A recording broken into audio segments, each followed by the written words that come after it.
Coucou les amis, c'est Sandra, j'espère que vous allez bien aujourd'hui, j'espère que vous êtes en pleine forme, j'espère que vous avez mangé votre crapaud matinal, j'espère qu'il était salé, j'espère qu'il était amer, j'espère qu'il était acide, en tout cas, j'espère que malgré la difficulté, vous l'avez croqué quand même et que vous êtes prêts à faire aujourd'hui ce truc pas évident mais nécessaire pour faire avancer le projet qui vous tient à cœur, pour écrire les pages que vous avez à écrire, pour prendre les contacts que vous avez à prendre, pour vous bouger les fesses quoi par rapport à votre projet. Bon bah écoutez, c'est tout le mal que je vous souhaite aujourd'hui.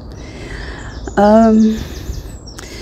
envie de vous parler du fait d'oser aborder certains sujets sensibles. C'est compliqué quand même hein. Aujourd'hui. Je pense qu'il y a toujours eu des sujets sensibles de toute façon.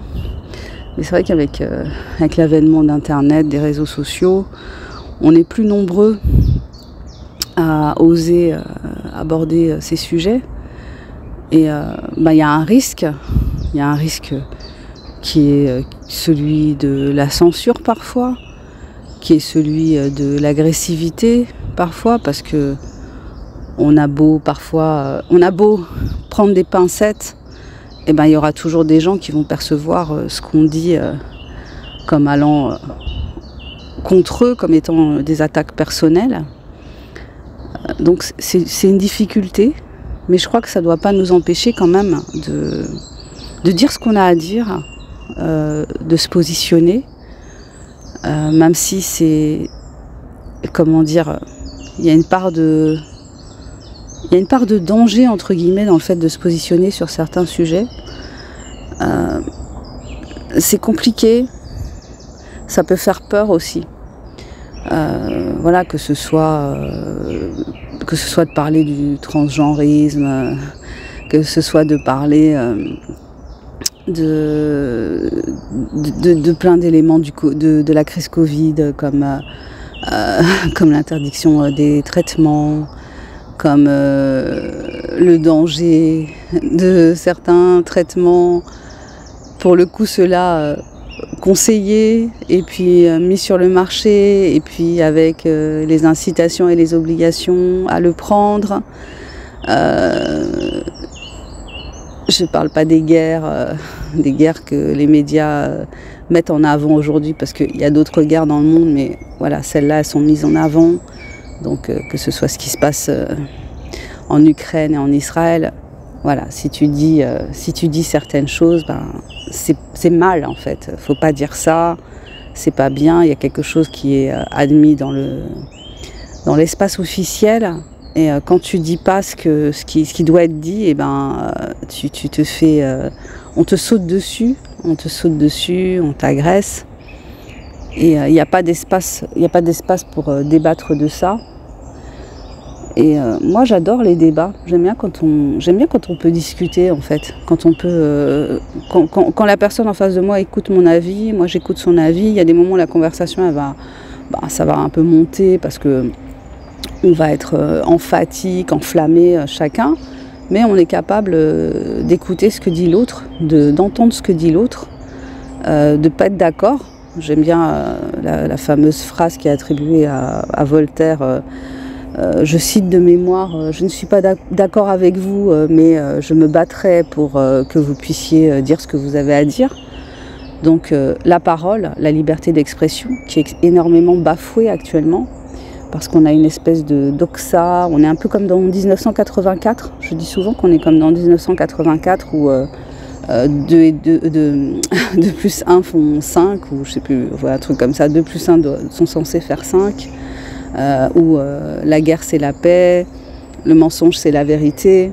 Donc quand tu pointes que l'empereur est nu, quand tu pointes qu'il y a un éléphant au milieu du salon, il y a des gens qui veulent pas entendre ça, qui veulent pas voir les faits, parce qu'on parle aussi de faits. Aujourd'hui, par exemple, par rapport au résinage comme dit Slobodan Despot, eh ben on voit qu'il y a beaucoup de gens qui souffrent d'effets secondaires graves. On voit qu'il y a des gens qui sont décédés, qu'il y a des femmes qui sont devenues stériles.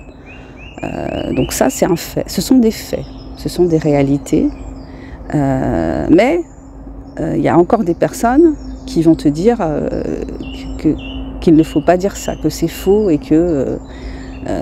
ou alors que face au danger que représentait ce fameux virus, eh ben, le risque était légitime. Voilà, donc il y a cet interdit de penser aujourd'hui qui est affirmé. Je pense que ça a toujours plus ou moins existé, hein, que des élites puissent imposer leur façon de penser, rien que du fait que avant on n'avait pas tous ces médias, il n'y avait pas tous ces médias 24 sur 24, mais voilà, avant c'était la presse qui pouvait faire la pluie et le beau temps, qui a toujours été détenue par des gens qui avaient les moyens de la détenir, donc des gens de pouvoir. Donc ça n'a pas vraiment changé.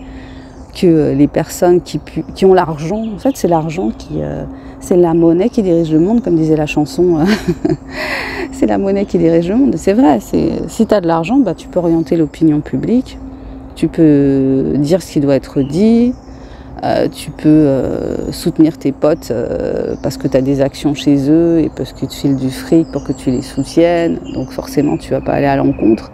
Et les dégâts collatéraux, t'en as rien à cirer en fait. Ce qui est important, c'est que l'argent rentre. Et puis parfois aussi, puis il y a une idéologie derrière, il y a une idéologie de domination du petit peuple, hein, les sans-dents, ceux qui ne sont rien. Voilà, que des présidents de la République aient osé appeler le peuple comme ça en dit tellement sur la façon dont ils nous considèrent. Voilà, bon, bah écoutez, en tout cas, moi, j'aime débattre. Je préfère débattre en face à face que par message SMS interposé ou je sais pas, commentaire. Voilà, moi j'aime bien débattre en face à face, voir la personne, la regarder dans les yeux. Il y a d'autres choses qui jouent quand on est en face à face, hein. On va se sourire, on va boire un verre, on va peut-être relativiser, on va peut-être être plus à même de s'écouter, on va peut-être s'engueuler, mais c'est pas grave en fait. S'engueuler, c'est super important. S'engueuler et que l'engueulade ne détruise pas la relation. Si une relation est détruite par une engueulade, on peut se poser des questions sur la nature de la relation. Donc moi j'aime débattre. Je me souviens quand j'étais au collège, où j'étais plus à l'aise qu'au lycée, paradoxalement, je sais pas, c'est marrant. Et ben ouais, quand on avait des discussions sur des bouquins en quatrième, en cinquième, je sais plus. Ouais, j'aimais bien ça. Moi, j'aime bien débattre, j'aime bien discuter. Après, je ne me sens pas toujours à la hauteur au niveau rhétorique, malheureusement, mais je trouve que c'est important de parler. C'est le propre de l'homme, la parole, hein, et s'autoriser à dire, c'est vrai que c'est risqué. Hein. On a vu aujourd'hui, hein, c'est risqué de s'autoriser à dire. Moi, je l'ai vu au travail. Je l'ai vu dans la vraie vie, dans la vraie vie. Je l'ai vu dans ma vie personnelle aussi, combien ça a pu être risqué de parler, de dire ce que je pensais. Et c'est vrai qu'aujourd'hui, c'est pas que j'évite, mais j'ai plus envie souvent d'aborder certains sujets parce que je trouve que trop souvent les gens se tiennent à la surface, c'est-à-dire ce qu'on leur donne. Ils vont pas gratter, disons qu'ils restent sur la première page de Google. Et en fait, il faut aller sur la deuxième, la troisième, la quatrième, la cinquième, la sixième, la dixième. Enfin, il faut fouiller, quoi, en fait. Il faut fouiller. Et puis aujourd'hui, il y a tellement de médias alternatifs qui nous permettent justement d'avoir différentes visions des choses que je trouve que c'est un peu de la paresse intellectuelle de pas aller fouiller, en fait. Voilà, donc... le truc aussi qui me marque, c'est que ces médias alternatifs, ils penchent plutôt à droite. Donc moi, avant, vous m'auriez dit que j'irais regarder des médias des gens catalogués de droite. J'aurais dit non, jamais j'aurais fait ça. Puis aujourd'hui, la table, elle s'est renversée et je m'aperçois que c'est pas une question de droite ou de gauche, c'est plus une question d'individu et de quête de la vérité, de quête de la connaissance. Donc c'est vraiment différent. Et bon, bah, après, quand les gens tiennent des propos qui me déplaisent, ben, je zappe, hein, il n'y a pas de souci. Mais je trouve que s'il n'y avait pas eu, par exemple, une Virginie Joron qui est affiliée RN, s'il n'y avait pas eu une Michèle Rivasi qui est, je crois, elle faisait partie des écologistes, je ne sais plus quelle mouvance écolo, mais bon, voilà. Bon, les écologistes, pour moi, c'est des, crûment dit, ce sont des branleurs. Mais voilà, Virginie Joron, Michèle Rivasi, merci de tout ce que vous avez fait pour dire la vérité sur cette crise et puis pour qu'enfin il y ait un procès de la présidente de l'Union européenne, Ursula von der Leyen. Franchement, merci, quoi. Bon, bah écoutez, voilà, c'était ça que j'avais envie de partager avec vous aujourd'hui. Envie de parler un peu de politique, du fait de débattre, de liberté d'expression surtout, parce que je crois à la liberté d'expression et je pense qu'elle est vraiment de plus en plus bafouée dans notre beau pays où pourtant elle est inscrite dans la Constitution.